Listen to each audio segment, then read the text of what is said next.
அஸ்ஸலாமு அலைக்கும் வரஹ்மத்துல்லாஹி வபரகாத்துஹு. கண்ணியமிக்க அல்லாஹுவின் நல்லடியார்களே, இஸ்லாமிய சொந்தங்களே, அல்ஹம்துலில்லாஹ். ஒரு சில நாட்களாக சோசியல் மீடியாவில் ஈரானுடைய தலைவர் சம்பந்தமாக கருத்து வேறுபாடுகள் பகிர்ந்து கொண்டிருக்கின்றன. இதில் சில உலமாக்களுடைய கருத்து வேறுபாடுகளையும் நம்ம பார்க்க முடிகின்றது, சில பொதுமக்களுடைய கருத்து வேறுபாடுகளையும் நம்ம இதில் பார்க்க முடிகின்றது. ஒருவர் சரியான நபர் என்று சொல்லுகிறார்கள், ஒருவர் தவறான நபர் என்று சொல்லுகின்றார்கள். இதுல முக்கியமான ஒரு சில விஷயங்கள் இன்ஷா அல்லாஹ் நம்ம உங்களுக்கு விளக்க இருக்கின்றோம். அல்லாஹ் ரப்புல் ஆலமீன் சரியான முறையில் விளங்கக்கூடிய அந்த தௌஃபீகை நம்ம அனைவருக்கும் அல்லாஹ் ரப்புல் ஆலமீன் தந்தல்வானாக. அதாவது ஒரு சில கிதாபுகள் சம்பந்தமான விஷயங்களை இன்னைக்கு பகிர்ந்து கொண்டிருக்கின்றார்கள் மக்கள். அதாவது ஈரானுடைய தலைவர் இப்பொழுது இறந்தார், அவருடைய விஷயமாக சில கருத்து வேறுபாடு. அதாவது இந்த ஈரானுடைய தலைவர் இருக்கின்றாரு அயாத்துல்லா அலி காமினி, அயாத்துல்லா அலி காமினி இந்த நபர் இருக்கின்றாரு. இவர் ஒரு கிதாபில் எழுதியிருக்கிறார் என்று ஒரு சில விஷயங்கள் பதிவு செய்யப்பட்டிருந்தது. கிதாபு தஹாரா என்று சொல்லக்கூடிய கிதாபுல அது ஆயிஷா சித்திகா ரதியல்லாஹு தஆலா அன்ஹா அவர்களை பற்றி தவறான கருத்துகள் இருப்பதாகவும், மேலும் வேறு சில கிதாபுகள்ல சில சஹாபாக்களை தவறாக சொன்னதாக சில கருத்து வேறுபாடுகளையும் முன்னே வைக்கின்றார்கள். நம்ம ஒரு சில விஷயங்களை ஆராய்ந்து பார்த்ததில் இந்த கிதாபு தஹாரா என்று சொல்லக்கூடிய அந்த கிதாப் இருக்கின்றது. இந்த கிதாபு அயாத்துல்லா அலி காமினி அவர்கள் எழுதவில்லை. இந்த கிதாபை அயாத்துல்லா ரூஹுல்லா ஹுமைனி என்று சொல்லக்கூடிய இந்த நபர் தான் எழுதியிருக்கின்றார். அதாவது பேரில் சின்ன ஒரு மாற்றம் இருக்கின்றது. இதை தவறாக விளங்கி கொண்டு இவர் தான் எழுதினார் என்பதை போன்ற சில விஷயங்களே கருத்து பரிமாற்றம் நிகழ்ந்து கொண்டிருக்கின்றன. அல்லாஹ் ரப்புல் ஆலமீன் நம் அனைவரும் பாதுகாப்பானாக. ஒருவருடைய விஷயத்தில் நாம் புரிந்து அறிந்து தெளிவான முறையில ஒரு சில விஷயங்கள் நம்ம பேச இருக்கின்றது. நாம் எதையுமே ஆதாரத்துடன் பேச வேண்டும். ஆதாரம் இல்லாமல் எந்த ஒரு விஷயத்தையும் பேசுவது ஒருவர் மீது பழி சுமத்துவதற்கு நிகராக கருதப்படும். ஒருவர் மீது நாம் பழி சுமத்தினா அதுக்கு என்ன தண்டனை என்பதை குர்ஆன் விரிவாக நமக்கு சொல்லி காட்டுகின்றது. ஸோ இந்த டாபிக்ல போனால் நீண்ட விஷயம், நம்ம நீண்ட நேரம் பேச வேண்டியிருக்கும். ஸோ இப்போ நம்ம இதில் விளங்க வேண்டியது, அப்போ இந்த அயாத்துல்லா அலி காமினி என்று சொல்லக்கூடிய இந்த ஈரானுடைய தலைவர் இருக்கின்றாரு, இவர் அந்த விஷயத்தில் எழுதவில்லை. ஆயிஷா சித்திகா ரலியல்லாஹு தஆலா அன்ஹாவை பற்றி அவர் தவறாக இந்த புத்தகத்தில் எழுதலை என்பதை இதில் நமக்கு தெளிவாக புரிய வருகின்றது. மேலும் இவருடைய ஒரு ஃபத்வாவில் என்ன விஷயம் இருக்குது என்று சொன்னால், அதாவது இவரே சொல்லியிருக்கின்றார், இந்த ஈரானுடைய தலைவர் அயாத்துல்லா அலி காமினி என்று சொல்லக்கூடிய இந்த தலைவர் இருக்கின்றாரே, இவரே சொல்லுகின்றார், ஆயிஷா சித்திகா ரலியல்லாஹு தஆலா அன்ஹாவை நாம் மதிக்க வேண்டும், சஹாபாக்களை மதிக்க வேண்டும் என்பதாக. சஹாபாக்கள் மீனிங் இஸ்லாமியர்கள், சுன்னத்துல் ஜமாத்தில் இருக்கக்கூடியவர்கள் எந்தெந்த விஷயங்கள் அவர்கள் யாரை கொண்டாடுகின்றார்களோ அந்த விஷயத்தில் நாமும் என்ன செய்ய வேண்டும், அவர்களுக்கு ஒத்தாசையாக இருக்க வேண்டும், அந்த விஷயத்தில் நாம் கவனமாக இருக்க வேண்டும், அவர்களை நாம் அவமதிப்பு செய்யக்கூடாது என்பதாக ஒரு ஃபத்வாவையும் நம்ம பார்க்க முடிகின்றது. இதையும் நம்ம இன்ஷா அல்லாஹ் உங்களுக்கு நம்ம டீட்டெயிலாக உங்களுக்கு நம்ம இன்ஷா அல்லாஹ் நம்ம ஸ்கிரீன்ல கொடுப்போம். அதையும் நம்ம தெளிவாக நம்ம பார்த்துக்கலாம். சரி, இதெல்லாம் ஒரு பக்கம் இருக்கட்டும் இன்ஷா அல்லாஹ். இப்ப நம்ம இதுல ஒரு சில விஷயங்களை நம்ம விளங்க வேண்டி இருக்கின்றது.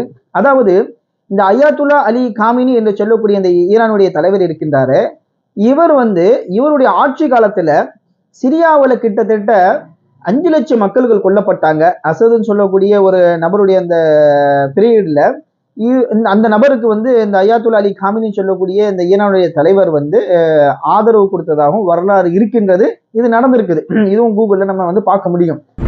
بشر الرئاسات في طهران حددوا الاستراتيجية الأكثر أهمية في المنطقة هي الزيارة الأولى منذ اندلاع الثورة في سوريا، زيارة التقى فيها المرشد الأعلى للجمهورية الإسلامية علي خامنئي.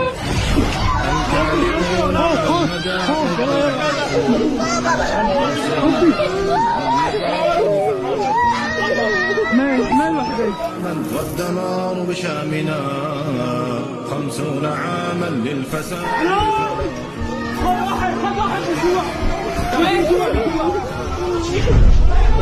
وين ابوه؟ وين ابوه؟ على ابوه. الدمار بشامنا 50 عاما للفساد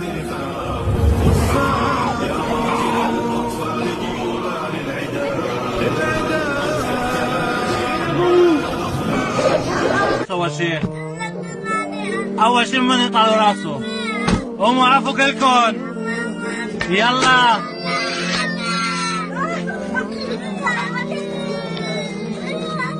تعال لهون تعال لهون حط ايدك هون حط ايدك هنا حط ايدك هون حط ايدك او بقطع راسك او ايدك اول شيء شو تعال وقف تجيب لي واحد منهم يلا واقف بيقطع ايده اول شيء بيقطع له ايده اول شيء تعال انت ஸோ அந்த நேரத்தில் அவர் தவறு செஞ்சிருக்கிறாரு. இதையும் நம்ம வந்து தெளிவான முறையில் நம்ம பேசணும்.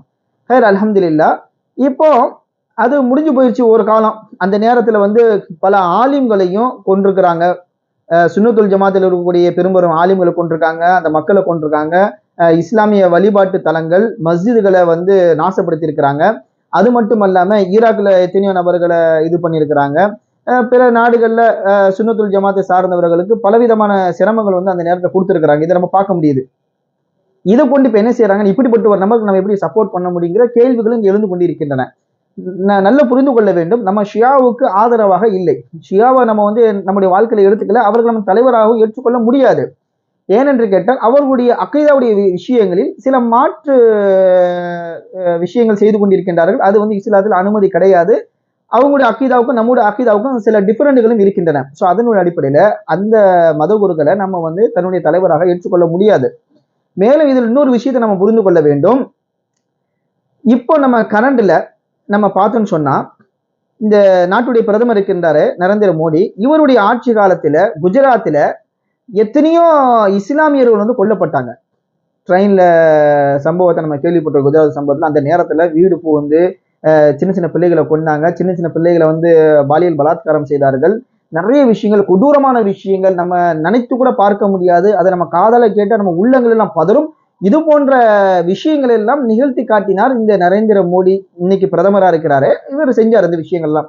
இது உண்டான வீடியோவும் ஆதாரமும் இன்னைக்கு நமக்கு தெளிவாக இருக்கின்றது. இவர்கள் என்னென்ன செய்தார்கள், என்னென்ன சூழ்ச்சிகள் செய்தார்கள், RSS காரங்களுடைய வாய் மூலியமாகவும் நமக்கு இன்னைக்கு இருக்குது. ஸோ இருந்தாலும் இன்னைக்கு இவரை நம்ம பிரதமரை ஏற்றுக்கிட்டு தானே இன்னைக்கு வாழ்ந்துகிட்டு இருக்கிறோம். அதையும் நம்ம யோசிச்சு பார்க்கணும். டிஎம்கேவா இருக்கட்டும், ஏடிஎம்கேவா இருக்கட்டும், இவருடைய ஆட்சி காலத்தில் இஸ்லாமியர்களுக்கு பலவிதமான சிரமங்கள் துன்பங்களும் இருந்துச்சு. இதையும் நம்ம வந்து சிந்திச்சு பார்க்கணும். இன்னைக்கு நம்ம ஆதரவு கொடுத்துட்டு தான் இருக்கிறோம். ஆக எல்லாருடைய ஆட்சி காலத்திலுமே எல்லா விதமான சிரமங்களும் துன்பங்களும் நிகழ்ந்து கொண்டேதான் இருக்கின்றன. அதற்காக இன்னைக்கு நம்ம அவங்களை ஒதுக்கி வச்சுட்டு நம்ம வந்து தனிப்பட்ட ஒரு வாழ்க்கை இன்னைக்கு வாழ்ந்துகிட்டு இருக்கல. இன்னைக்கும் வந்து இஸ்லாமிய எத்தனையோ பேர் டிஎம்கேல இன்னைக்கு இருக்க தான் செய்யறாங்க, ஏடிஎம்கேல எத்தனை பேர் இருக்க செய்யறாங்க, இன்னைக்கு பிஜேபியில எத்தனை பேர் இன்னைக்கு இஸ்லாமிய மக்கள் இன்னைக்கு இருந்துட்டு தான் இருக்காங்க. அதே மாதிரி காங்கிரஸ் உடைய ஆட்சி காலத்தை நம்ம எடுத்து பார்த்தாலுமே, காங்கிரஸ் உடைய ஆட்சி காலத்திலுமே இஸ்லாமியர்கள் பலவிதமான சிரமங்கள் துன்பங்கள் எல்லாம் கொடுக்கப்பட்டது. அப்படி ஒன்றும் எல்லாரும் வந்து சாதாரணமா சுதந்திரமா ஒன்றும் வாழலை. அந்த நேரத்திலயும் சிரமங்கள்லாம் இருந்துச்சு நமக்கு. இருந்தாலும் அனுசரித்து வாழ்ந்தார்கள். இன்னைக்கு நம்ம வந்து பாபரி மஸ்ஜித் எடுத்து நம்ம பார்ப்போம். பாபருடைய மஸ்ஜிதுடைய விஷயத்தை எடுத்து பார்த்தாலுமே அந்த நேரத்துல காங்கிரஸ் உடைய ஆட்சி தான் இருந்துச்சு.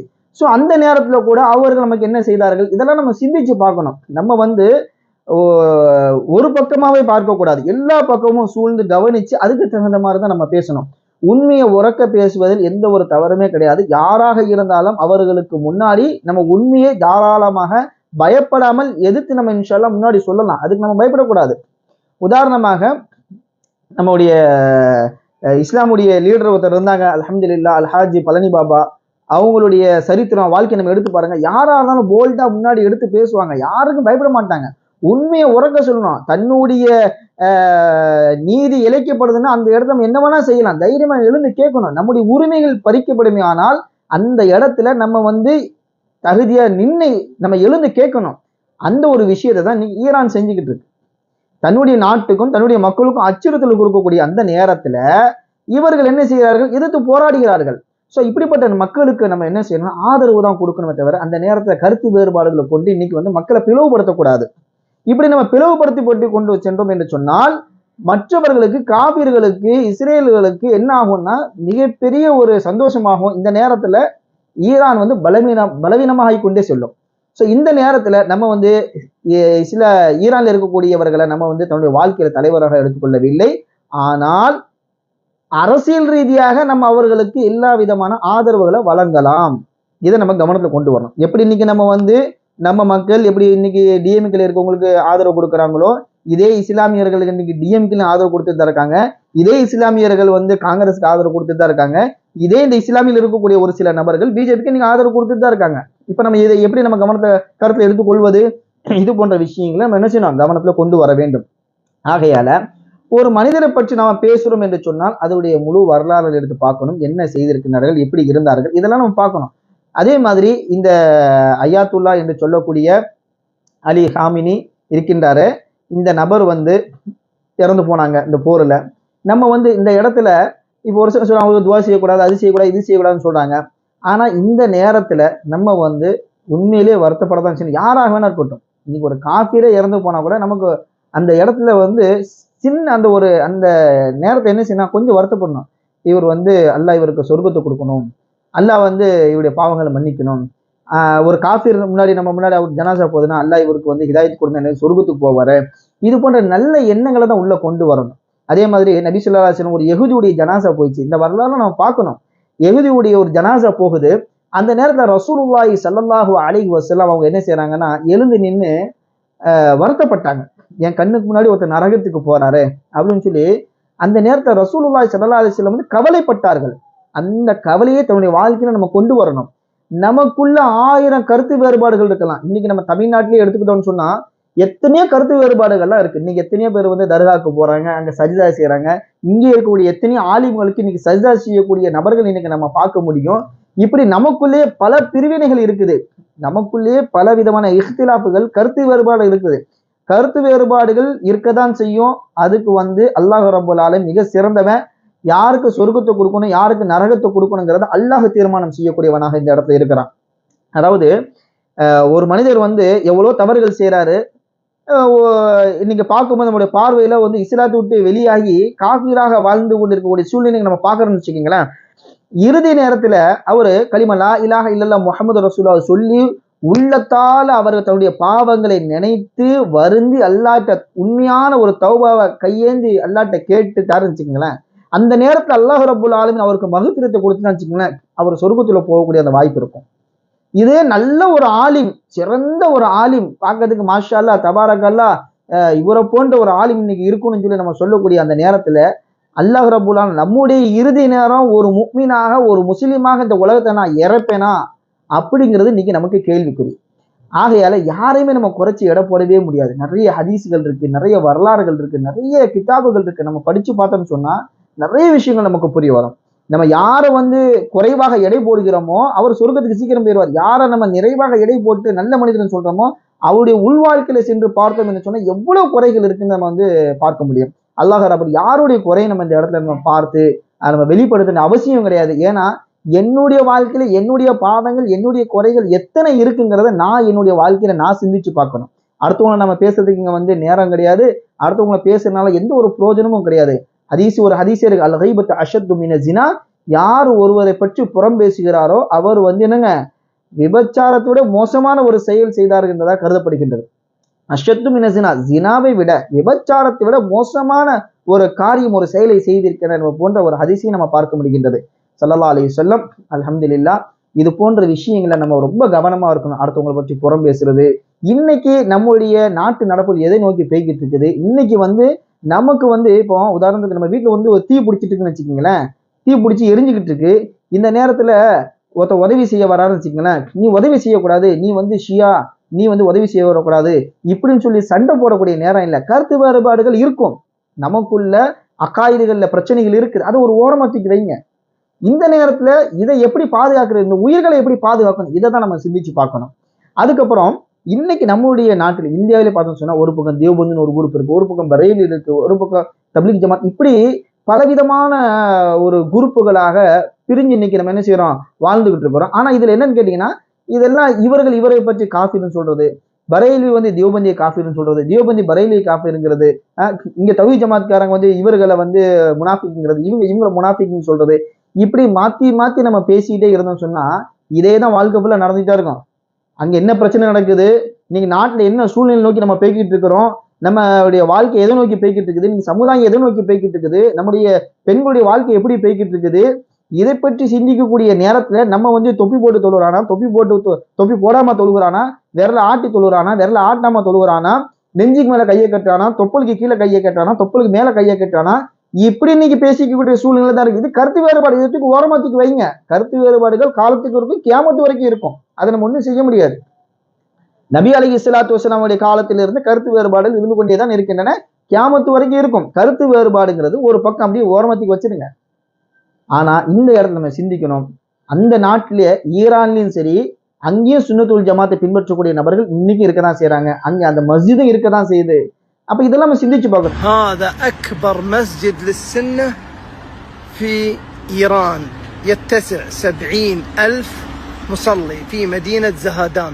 هلا بالغالين أمام أكبر مسجد للسنة في إيران، تحديدا في مدينة زهدان أقليم سيستان وبلوشستان. أكبر مسجد للسنة يتسع 70,000 مصلي، يتسع 70,000 مصلي. فندخل المسجد ونوريكم المسجد من داخل. طبعا في المدينة هني منصدمين انه قاعد يشوفون لبس خليجي وقاعد يتمشى بينهم، يعني اول مرة يقول حنا نشوف خليجي. ندخل المسجد ما شاء الله تبارك الله. طبعا هني تم تجديد المسجد تبارك الرحمن، من أكبر المساجد للسنة في إيران أقليم سيستان وبلوش. ஷியானா ஷியால பலவிதமான மக்கள் இன்னைக்கு இருக்கிறாங்க. அப்படி உண்மையான இவர்கள் காஃபிர் என்று சொன்னால் அந்த காலத்துல இருந்து இந்த காலத்து வரைக்கும் என்னன்னு கேட்டீங்கன்னா, ஷியாக்கு வந்து ஹஜ்ஜோ உம்ரா செய்வதற்கு சவுதி அரசாங்கம் அனுமதி கொடுக்கவே கொடுக்காது. ஒரு நாடு அரசாங்கம் சவுதி அரேபியா இந்த பாஸ்போர்ட், ஈரான் பாஸ்போர்ட்டுக்கு அனுமதி கொடுக்குதுன்னு சொன்னா அவர்களை பற்றி நாம் நல்ல தெளிவாக நாம் புரிந்து கொள்ள வேண்டும். ஒரு காஃபிரா இருக்கிறவங்களுக்கு வந்து இஸ்லாமிய நாடு வந்து என்ன கொடுக்காது, அனுமதி கொடுக்காது. அப்ப நம்ம இதுல விளங்கணும். அவர்களும் அல்லாஹ்வை ஏற்றுக்கொண்டார்கள், ரசூல் ஸல்லல்லாஹு அலைஹி வஸல்லம் ஏற்றுக்கொண்டார்கள். ஆனால் அக்காயிதுகள்ல பிரச்சனை இருக்குது. அக்காயிதுகள்ல பலவிதமான பிரச்சனைகள் இருக்குதான். அது வந்து உண்மைதான், அது வந்து பொய்ன்னு நம்ம சொல்லவே முடியாது. இந்த அயாத்துல்லா ரூஹுல்லா ஹுமைனி இருக்கிறாரு, இவருடைய கிதாபுல நிறைய விஷயங்கள் எழுதியிருக்கிறாரு. சஹாபாக்களை பத்தி தவறா எழுதியிருக்கிறாரு. அதே மாதிரி ஆயிஷா சித்திகா ரலியல்லாஹு அன்ஹா பத்தி தவறா எழுதியிருக்கிறாரு. ஆனாலும் இவர்களுக்கு பிறகு வந்த நபர்கள் இதை ஏற்றுக்கொண்டார்களா, ஏற்றுக்கொள்ளவில்லையா, பிறகு அவர்கள் மனம் திருந்தினார்களா, இதையெல்லாம் நம்ம பார்க்கணும். அப்ப இந்த ஃபத்வா ஒன்று இருக்குது, இதையும் நம்ம பார்க்கணும். யாரு, அயாத்துல்லா அலி காமினி இருக்கிறாரு, இவர் வந்து ஒரு ஃபத்வா கொடுத்துருக்கு. இது நம்ம கூகுள் எடுத்து நம்ம பார்க்கலாம். அப்போ வந்து யாரை பத்தி நம்ம புறம் பேசக்கூடாது. லனா அமாலுனா லக்கும் அமாலுக்கும், நம்ம அமல் நம்ம கூட, அவங்க அமல் அவங்க கூட. சொர்க்கம் நரகத்தை பற்றி அல்லாஹ் தீர்மானிக்கக்கூடியவன். கடைசி நேரத்துல ஒரு மனிதனுடைய வாழ்க்கை எப்படி மாறுங்கிறது நமக்கு தெரியாது. அவர் இரவுல எப்படிப்பட்ட துவா செய்திருப்பார்கள், இரவு நேரத்தில் அல்லாஹ்ட தௌபா செய்திருக்கலாம். ஏகப்பட்ட விஷயங்கள் இருக்கு. ஆகையால இப்ப இருக்கக்கூடிய கால சூழ்நிலைகள் நம்ம வந்து சண்டை போடுறதுக்கு உண்டான நேரங்கள் கிடையாது. அதே மாதிரி இன்னைக்கு எத்தனையோ இஸ்லாமிய நாடுகள் இருக்கையில பலஸ்தீன் மக்களுக்கு ஒரு மன குளிர்ச்சியாக இருக்கக்கூடிய ஒரு நாடு இருக்குன்னு சொன்னா மன தைரியத்தோடு நெஞ்சு நிமிர்ந்து சொல்ல முடியும், அது ஈரான் மட்டும்தான். வேற எந்த நாடும் கிடையாது. சவுதி அரேபியா இருக்குது, குவைத் இருக்குது, பஹ்ரைன் இருக்குது, எத்தனையோ கல்ஃப் கண்ட்ரி இருக்கு, துபாய் இருக்குது. எல்லா நாடுகள் இருந்தும் இன்னைக்கு பலஸ்தீன் மக்களுக்கு உதவி செய்ய முடியுதா? நீங்க உணவு கொடுக்குறீங்க, மெடிசின் கொடுக்குறீங்க, எப்போ இருக்க, இது உங்களுக்கு தேவையா? இதை விட முக்கியமாக தன்னுடைய நாட்டு மக்களுடைய பாதுகாப்பு மிக முக்கியமாக இருக்கின்றது. இந்த நேரத்துல நாட்டை பாதுகாக்க வேண்டும், நாட்டில் இருக்கக்கூடிய மக்களை பாதுகாக்க வேண்டும். மக்கள் இறந்த பிறகு நான் கஃன் துணி தரங்கிறது இங்க வந்து முக்கியம் இல்லை. உன்ட்ட யாரு கஃன் துணி கேட்கறா? உன்ட்ட கஃன் துணி கேட்டா இங்க நிக்கிறாங்க. இறந்த பிறகு கஃன் துணி கொடுத்து என்ன பிரயோஜனம்? ஹயாத்தா இருக்கும்போது அவரை பாதுகாக்க தெரியணும். வாழ்க்கையில உயிருடன் இருக்கும் பொழுது பாதுகாக்க தெரியாத ஒரு நபர் இறந்த பிறகு கஃன் துணி கொடுத்து என்ன பிரயோஜனம்? சோ அந்த நேரத்துக்கு இதையும் நம்ம சிந்திச்சு பார்க்கணும். இன்று பலஸ்தீன் மக்கள் ரொம்ப சந்தோஷப்படுறாங்க. ஈரானை நினைத்து ஈரானுக்கு சப்போர்ட் பண்ணி இந்த நேரத்தில் ரொம்ப சந்தோஷப்படுறாங்க. ஏன்னா இந்த நேரத்துல அந்த மக்களுக்கு மன ஆறுதலே, அல்லாஹுக்கு ரசூலுக்கும் பிறகு இன்னைக்கு ஈரான் வந்து மன குளிர்ச்சியாக இருக்கு. இதை நம்ம பார்க்க முடியும். எத்தனை நாடு இருக்கு? ஏதாவது ஒரு நாடு இருக்குதா? பார்க்க முடியுதா? ஹைர், அல்ஹம்துலில்லாஹ். அல்லாஹ் ரப்புல் ஆலமீன் நிறைய விஷயங்களை புரிஞ்சு செயல்படக்கூடிய பாக்கியத்தை அல்லாஹ் ரப்புல் ஆலமீன் நம்ம அனைவருக்கும் தந்தல்வானாக. அல்லாஹ் ரப்புல் ஆலமீன் புறம் பேசுவதிலிருந்து அல்லாஹ் நம்ம அனைவரையும் பாதுகாப்பானாக. இப்போ என்ன நடக்குன்னா இன்னொரு மோசமான ஒரு நிலைமை இதுல பார்க்க முடியுது. இன்னைக்கு இந்த ஷியா மக்கள் இருக்கிறாங்கல்ல, இந்த அயாத்துல்லா அலி காமினி இருக்கிறார, இந்த நபரை வந்து எப்படி மக்கள் வந்து இப்ப நினைக்கிறாங்கன்னா, தன்னுடைய வாழ்க்கையில இவர் தான் இன்னைக்கு சிறந்த தலைவர் நாட்டுல அப்படின்னு இது வந்து மிகப்பெரிய தவறு. அரசியல் ரீதியாக அவரை நம்ம எடுத்துக்கொள்ளலாம், ஆனால் நம்மளுடைய ஈமான் ரீதியாக பார்த்தோம்னு சொன்னா இது வந்து கூடாது. ஏன்னா நான் ஆரம்பத்தையும் சொல்லிட்டேன், அக்காயுதுகள்ல பிரச்சனை இருக்குது, நம்மளுடைய அக்காயுதுகள்ல பிரச்சனை இருக்கின்றது. அதனால நமக்கு நம்மளுடைய தலைவர் யாருன்னு கேட்டீங்கன்னா ரசூலுல்லாஹி ஸல்லல்லாஹு அலைஹி வஸல்லம், அல்லாஹ்வுடைய குர்ஆனும் ரசூலுல்லாஹி ஸல்லல்லாஹு அலைஹி வஸல்லம் ஹதீஸும் அவர்களை பின்பற்றிய சஹாபாக்களும், இதுதான் வந்து நமக்கு தீன். சரிங்களா? இந்த விஷயத்த நம்ம வந்து ரொம்ப கவனமாக இருக்க வேண்டும். சில நபருடைய பார்வை, சில மக்களுடைய அந்த மனசு எந்த அளவுக்கு மாறிக்கிட்டுன்னா, ஓ அப்ப இவங்க தான் உண்மையான முஸ்லிமா, அப்ப நம்ம ஷியால போகலாம் அப்படிங்கிற அளவுக்கு தள்ளப்படுகிறார்கள். இதையும் நாம் இந்த சோசியல் மீடியாவில பார்க்க முடிகின்றது. இது மிகப்பெரிய ஒரு தவறு, இது மிகப்பெரிய ஒரு தவறு. அப்படி பார்த்தோம் சொன்னாக்க பல பேர் பலவிதமாக மாறிவிடுவார்கள். அல்லாஹ் பாதுகாக்கணும். அல்லாஹ் ரப்புல் ஆலமீன் முஃமினாக மரணிக்கக்கூடிய, முஸ்லிமாக மரணிக்கக்கூடிய பாக்கியத்தை அல்லாஹ் எனக்கும் உங்களுக்கும் நமது குழந்தைகளுக்கும் நம்முடைய அனைத்து வாரிசுகளுக்கும் அல்லாஹ் ரப்புல் ஆலமீன் ஆக்கி கபூல் செய்து அருள் செய்வானாக. மேலும் அல்லாஹ் ரப்புல் ஆலமீன் கலிமாவுடன் மௌத்தையும் கடனில்லாத வாழ்க்கையும் அல்லாஹ் ரப்புல் ஆலமீன் நம் அனைவருக்கும் தந்தல்வானாக. அல்லாஹ் இல்மே நாஃபி என்று சொல்லக்கூடிய புரோஜனம் தரக்கூடிய அந்த இல்மை அல்லாஹ் ரப்புல் ஆலமீன் நம் அனைவருக்கும் நசீபாக்கி தந்தல்வானாக. இப்போ இந்த ஈரானை அடிக்கிறதுக்கு ரெண்டு முக்கியமான காரணம் இருக்கு. இதை சொல்லி முடிச்சிடுறேன். அந்த இஸ்ரேலும் இந்த அமெரிக்காவும் இன்னைக்கு ஈரானை அடிக்கிறதுக்கு 2-3 முக்கியமான காரணங்கள் இருக்கு. அதாவது என்னன்னு கேட்டீங்கன்னா, முதல் விஷயம், எப்படிலாம் நாட்டை அடிமைப்படுத்தி வச்சிருக்கிறாங்களோ அதே மாதிரி இந்த நாட்டை அடிமைப்படுத்தணுங்கிற அந்த எண்ணம் வந்து பல ஆண்டுகளாக இருக்கின்றது. ஆனா எத்தனை ஆண்டுகள் நடந்தாலும், எத்தனை தலைவர்களை அவர்கள் கொன்றாலும், ஆனால் இன்று வரைக்கும் அவர்கள் நிமிர்ந்து கொண்டேதான் அவர்கள் போரிட்டு கொண்டிருக்கின்றார்கள், சண்டையிடுகிறார்கள். ஒண்ணு. ரெண்டாவது என்னன்னு கேட்டீங்கன்னா, எப்ஸ்டீன்ஸ் ஃபைல்ஸ் சொல்லி போன ரிலீஸ் ஆயிடுச்சு. இதுல நிறைய பெரிய பெரிய செலிபிரிட்டிஸ், நிறைய பெரிய பெரிய நாட்டுடைய தலைவர்கள், அதிபர்கள், இஸ்லாமிய நாட்டுடைய பெரும் தலைவர்கள் எல்லாம் மாட்டினாங்க. இதையெல்லாம் மறைக்கிறதுக்கு, கண் துடைக்கிறதுக்கு இது போன்ற விஷயங்கள் எல்லாம் செயல்பட்டு கொண்டே இருக்கின்றன. இதையும் நம்ம பார்க்க முடியுது. இன்னொன்று முக்கியமான ஒரு விஷயம் என்னன்னு கேட்டீங்கன்னா, பால் சொல்லக்கூடிய இந்த இஸ்ரேல் வணங்கக்கூடிய இந்த எப்ஸ்டீன் ஃபைல்ஸ் இருக்கக்கூடிய அந்த பால் சொல்லக்கூடிய இந்த ஷைத்தான் இருக்கான் பார்த்தீங்களா, இந்த ஷாத்தானுடைய உருவமே என்ன செஞ்சாங்கன்னா எரிச்சாங்க. இப்போ இடையில ரீசெண்டா இந்த ஈரான்ல வந்து எரிச்சாங்க. இந்த விஷயம் எல்லாம் என்ன ஆயிடுச்சுன்னா, ஒரு ஷைத்தானுடைய தூண்டுதலின் பிரகாரம் இவர்கள் எல்லாம் இன்னைக்கு ஈரானை எதிர்த்துக்கிட்டே இருக்கிறாங்க. ஆனாலும் ஈரானுடைய மக்களுக்கு, ஈரானுடைய இன்றைய தலைவர்களுக்கு அல்லாஹ் ரப்புல் ஆலமீன் உள்ளத்து ரீதியான சில தைரியத்தை கொடுத்தனாலதான் இன்னைக்கு வரைக்கும் அவங்க தைரியமா நின்று போரிட்டுட்டே இருக்கிறாங்க. எத்தனை நாடுகள் இருக்கு, ஏதாவது ஒரு நாடு சப்போர்ட் பண்ணி இந்த நானும் உன் கூட சேர்ந்து போரிடுறேன்னு சொல்லி எந்த ஒரு நாடும் பக்கத்துல இருந்து சப்போர்ட் பண்ணி அடிக்கல. ஒரே ஆளா, ஒரே நாடாக இருந்து இன்னைக்கு வரைக்கும் அடிச்சுக்கிட்டு இருக்கிறாங்க. அப்ப இதுல இருந்து நமக்கு புரியுது, குரான்ல ஒரு விஷயத்தை அல்லாஹ் பதிவு செஞ்சிருக்கான். அல்லாஹ் வந்து கோழைகளை விரும்ப மாட்டான். ஒரு கோழையை அல்லாஹ் எப்போதுமே விரும்ப மாட்டான்.